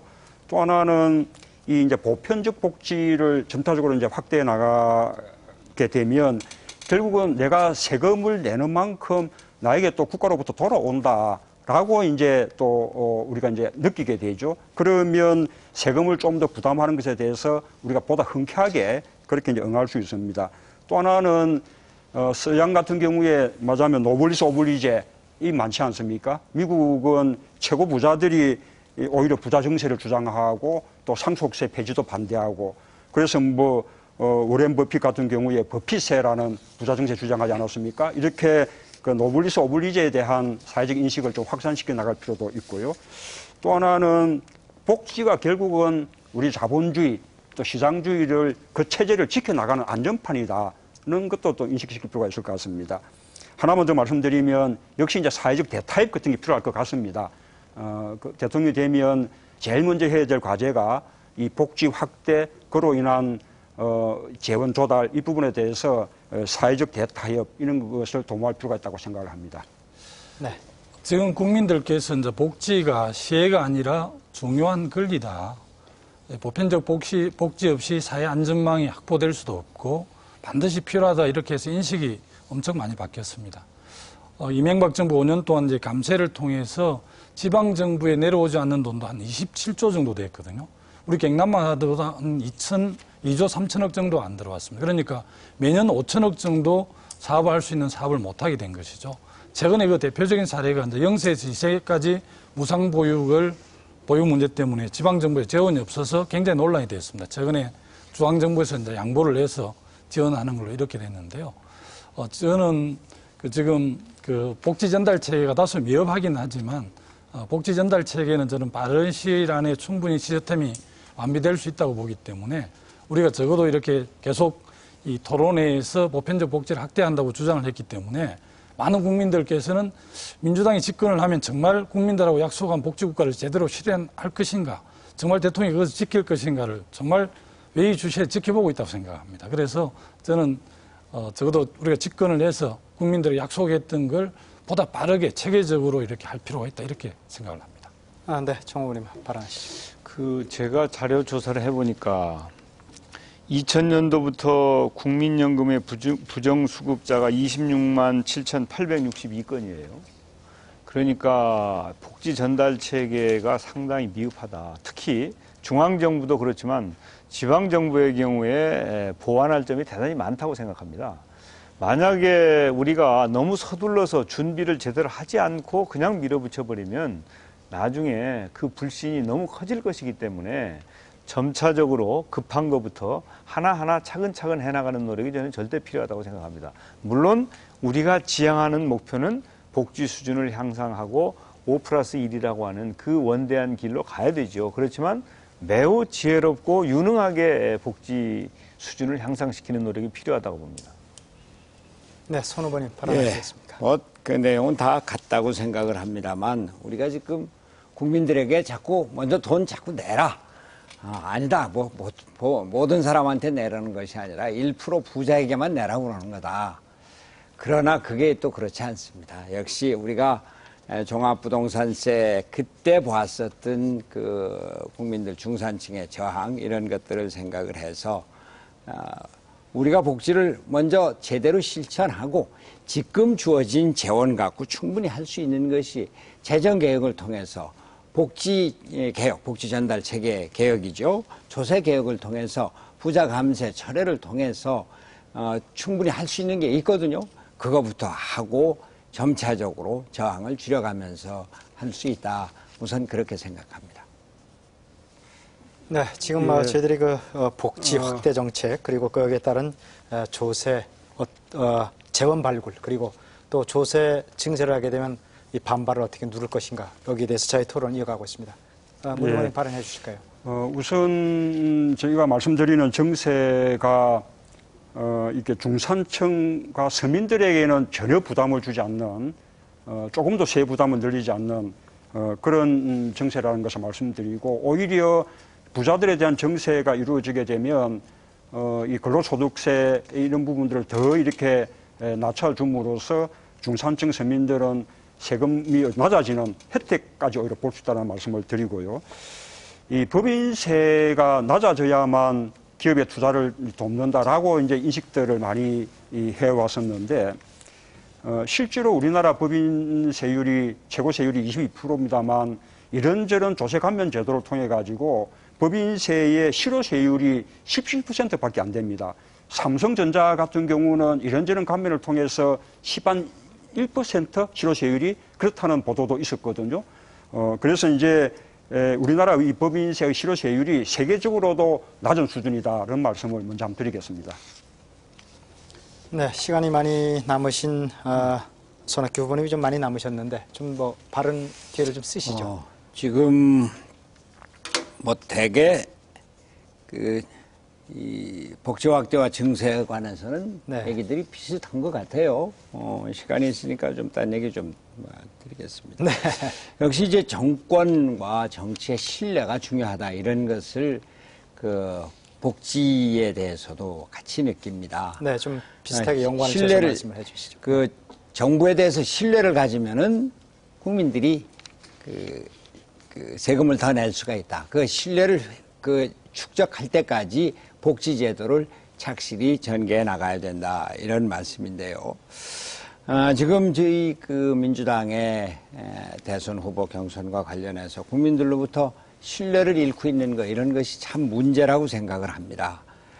국민의 관심 바뀌고 좀 아까 안철수 교수 얘기도 나왔습니다만 우리가 완전히 이불익으로 전락을 하고 있습니다. 내일도 경기도 경선 연설회를 합니다만 이미 경기도 투표는 다 끝났습니다. 내일이면. 모레 서울에서 합니다만 몇천 명 대의원 빼놓고는 이제 전부 다 97, 8% 다 끝났습니다. 이러한 문제를 안고 모바일 선거에서 숱한 문제를 안고 부실투성이고 그것이 진상규명조차 되지 않고 있는 이런 상태에서 우리가 제대로 국민들에게 신뢰를 얻을 수 있겠는가. 당원들이 완전히 소외가 되어 있고 당신과 민심 이것이 완전히 그 정체 모를 특정 세력의 모발심에 의해서 소외가 되고 왜곡이 되고 있습니다. 이래 갖고서는 당원들이 당비를 손 후보님 이제 이제 주제를 좀 벗어났기 때문에요. 네. 그동안 여러 가지 잘못을 시정을 요구를 했습니다만 결국 묵살을 하고 이런데 이렇게 해서는 안 됩니다. 승패를 떠나서 우리 민주당의 앞날을 위해서 특정 세력의 패권주의 이러한 것은 이제 시정을 해나가야 돼요. 발언 시간은 다 쓰셨습니다. 그래야지 신뢰를 얻습니다. 다른 후보님들께도 죄송합니다만 주제에 너무 벗어나는 발언은 조금 나중에 발언 기회를 드리겠습니다. 일단 그 주제 토론을 좀 계속 이어가 주시죠. 우리 당의 세제 개편안과 관련해서 또 한 말씀 더 드리겠는데요. 법인세 감면과 관련해서 전혀 대책을 내놓지 않아서 이명박 정부에서 부자들에게 감세해준 71조를 어떻게 거둬들일 것인지에 대한 명확한 안이 없어서 좀 많이 아쉽고요. 우리나라 법인세율이 22%인데 중소기업만 22%를 내고 있습니다.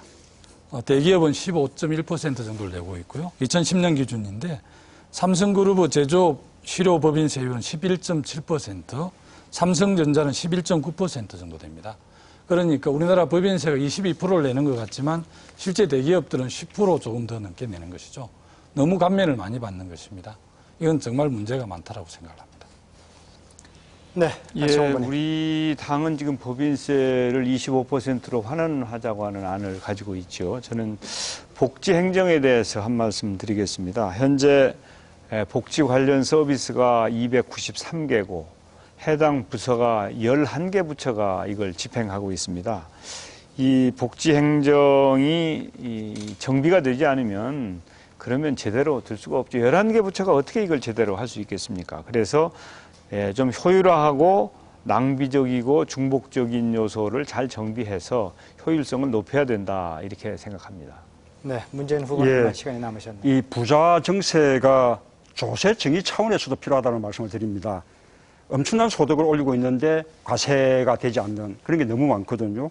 예를 들자면 이 재벌 그룹의 대주주들 주식 양도 차익 엄청나게 올리고 있는데 과세가 거의 없지 않습니까? 우리 봉급쟁이들 봉급에 대해서는 꼬박꼬박 이렇게 이제 세금을 걷어가면서 이런 자본적 소득에 대해서 과세가 거의 없거든요. 이런 부분에 대해서 제대로만 과세만 한다 해도 복지 재원을 충분히 조달할 수 있다. 그렇게 말씀드리겠습니다. 네, 자 민주당 경선 후보 토론이 오늘 KBS 토론으로 마지막이 되겠습니다. 이제 토론을 마무리하면서 마지막으로 마무리할 수 있는 발언 기회 드리겠습니다. 각 1분씩 발언 기회 드리도록 하겠습니다. 김두관 후보님부터 발언해 주시죠. 저는 우리 민주당이 정말 변화하고 혁신해야 한다고 생각을 합니다. 정말 민주당이 국민으로부터 신뢰받고 또 사랑받고 12월 19일에 반드시 민주진보 진영을 대표해서 정권을 교체할 수 있는데 앞장설 수 있도록 정당 혁신의 기수가 되겠다는 생각을 갖습니다. 정말 비정규직과 정규직이 차별받지 않는 나라, 또 지방과 서울이 골고루 균형 있게 잘 사는 나라, 또 차별과 편견이 없는 나라, 정말 장애인과 여성이 행복한 그런 새로운 대한민국을 만들고 싶습니다. 정말 마을 이장에서 또 지역 군수 또 행정자치부 장관을 하면서 저는 정말 개혁에 성공한 신화를 만들었습니다. 정말 내일 모레 있는 마지막 선거에서 우리 선거인단 여러분들께서 결선 투표를 있게 해 주십시오. 반드시 김두관이 12월 19일 대선에서 승리할 수 있도록 다시 한번 주목해 주시고 지켜봐 주시고 도와주십시오. 반드시 승리하겠습니다. 고맙습니다. 네, 손 후보님. 예, 대한민국 준비된 대통령이 필요합니다. 유능한 대통령이 필요합니다. 연습할 시간이 없습니다. 새신랑 구경할 듯 하는 듯 지켜볼 시간이 없습니다. 가계부채는 천존화되고 중산층은 무너져 가는데 유럽발 세계 경제 위기는 먹구름처럼 다가오고 있습니다. 복지도 하고 성장도 해야 합니다. 경제 민주화도 하고 기업도 일으켜야 합니다. 노사 갈등을 해결해야 하고 치안도 바로 잡아야 합니다. 분열과 갈등과 증오의 시대, 국민을 하나로 통합하는 지도자라야 합니다. 남북을 하나로 통합하는 대통령이라야 합니다. 여기 손학규가 있습니다. 민주주의를 위해서 몸 바치고 노동자, 서민과 같이 뒹굴고 당을 위해서 헌신해온 손학규. 중산층, 중간층의 표를 몰아 박근혜를 이길 손학규가 있습니다. 네, 문 후보님 순서입니다. 예, 지금 국민들이 바라는 건 변화입니다. 단순한 정권 교체가 아니라 정치가 달라지고 또 세상이 바뀌기를 바라고 있습니다.